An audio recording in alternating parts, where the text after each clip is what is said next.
Hi yours மக்களே, நாங்கள் எங்களோட ஃபேமிலியோடு எங்களோட குட்டி மகளோட சின்ன பயணம் ஒன்று போனோம். நாங்கள் போய் சாப்பிட்றது சாய்ஸ் பண்ணிடம் தான் அனுராதபுரம் மை பர்கர். இதில் நாங்கள் சாப்பிட்றதுக்கு பிரியாணி ஆர்டர் பண்ணியிருந்தோம். பிரியாணி எங்களுக்கு டேபிளுக்கு வந்துச்சு. பிரியாணியோட ஆனமும் சின்ன லைத்தா மாதிரி ஒரு சம்பளம் தந்திருந்தாங்க. அதுவும் நான் கேஎஃப்சி சிக்கன் மாதிரி ஃப்ரை பண்ணதும் கொடுத்திருந்தோம், அதுவும் வந்துச்சு.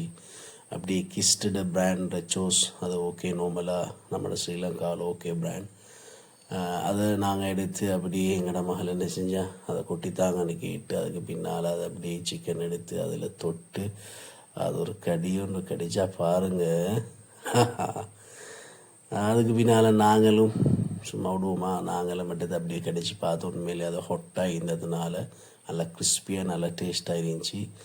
அந்த ப்ரைஸுக்கு வெர்த்தாக இருந்துச்சு, அதில் பிரச்சனை இல்லை. அதுக்கு பின்னால் பிரியாணி எடுத்து சாப்பிட்டோம்.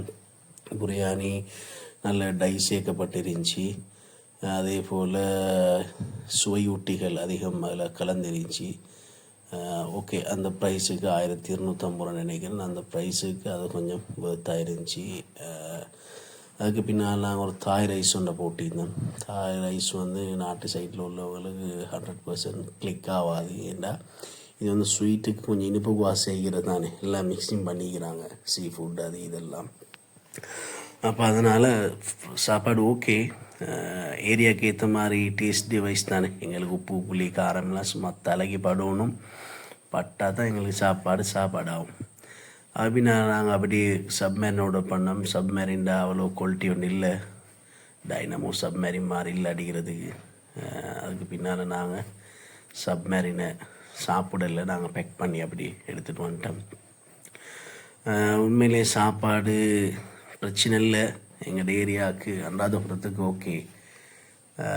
ப்ரைஸ் பாருங்கள், 5000 கிட்ட வந்துக்குது.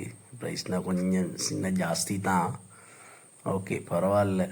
அதுக்கு பின்னால் அப்படி வார வழியில் சும்மா அனுராதபுரம் மிகிந்தல ரோட்டில் நல்ல அழகான குளம் உண்டிக்குது. அந்த குளத்தை அப்படி நாங்கள் பார்த்து ரசிச்சுட்டு நல்ல ஒரு அழகான இயற்கை காட்சியாக இருந்துச்சு. கொஞ்சம் காற்றெடுத்துட்டு அப்படியே எங்களோட பயணத்தை முடிச்சு பண்ணோம். மக்களே, நீங்கள் எங்களுக்கு உங்களோட சப்போர்ட்டை தாங்க. நீங்கள் இந்த சேனலை பார்ப்பீங்க, இந்த வீடியோ பார்ப்பீங்க, பார்க்கக்கூடிய நேரத்தில் சப்ஸ்கிரைப் பட்டன் ஒண்டிக்கும். அந்த பட்டனை தட்டு விட்டிங்கன்னு சொன்னால் இன்னும் நாங்கள் எங்களை மோட்டிவேஷன் பண்ணிக்கொண்டு இந்த வீடியோ லெவலில் நான் கொஞ்சம் கொஞ்சம் ஃபார்ம் ஆகி முன்னுக்காகும். நீங்கள் தர சப்போர்ட்டில் தான் எங்களுக்கு மறந்துடாமல் சப்ஸ்கிரைப் பண்ணி போட்டு விட்ருங்க.